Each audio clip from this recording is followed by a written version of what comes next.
This week we feature a new online platform for information sharing on human settlement development created by the Council for Scientific and Industrial Research. But first, social media trends with Tanya Curry. State capture inquiry tops the pile this week with explosive headlines as we saw Robert McBride take the stand. Deputy Chief Justice Zondo's brother has also been implicated in state capture, making headlines all over. It's really rough out there as elections 2019 heads for its final weeks. SA protests, orchestrated or not, have caused chaos across the country.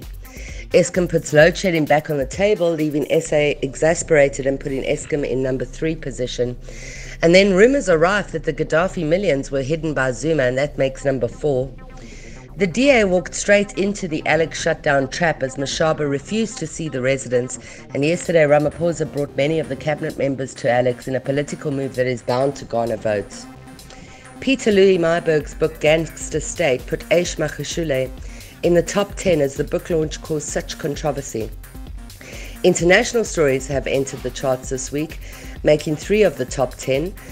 SA rejoiced for Sudan with the removal of al-Bashir. And then Israeli Apartheid Week and the Israel elections put the country in the top 10 as well. EFF's presser brought VBS back to the fore as Maleme insists that the EFF did not benefit from the failed bank. And xenophobia is still in the charts as Africa upon African violence continues. And now for the top stories on SABCnews.com. The Transport Department launches advanced breathalyzer. Sunday Times says late Libyan President Muammar Gaddafi's millions are sitting at the Swaziland Central Bank. Babes Wodumo fined R1,000 or 30 days imprisonment. Duchess Meghan upsets the British media. And 2 athletes die in Ironman South Africa race. The Council for Scientific and Industrial Research has developed a new online platform for information sharing on human settlement development. The CSIR, in partnership with the Departments of Science and Technology and Human Settlements, launched the Urban Knowledge Exchange Southern Africa, or UKESA, an online platform designed to support government, industry, the private sector, civil society, and academic partners in improving urban development and human settlement practice. It's an interactive platform, so you can sign up as whether you're a practitioner, professional, academic, NGO worker. You can sign up as a contributor, and then you share your information about your best practice or your policies, and then it helps other decision makers.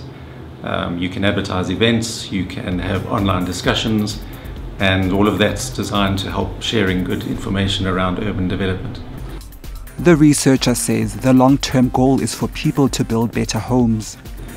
The long-term goal is that there's better practice, because when people build infrastructure, build cities, these investments last for a very long time.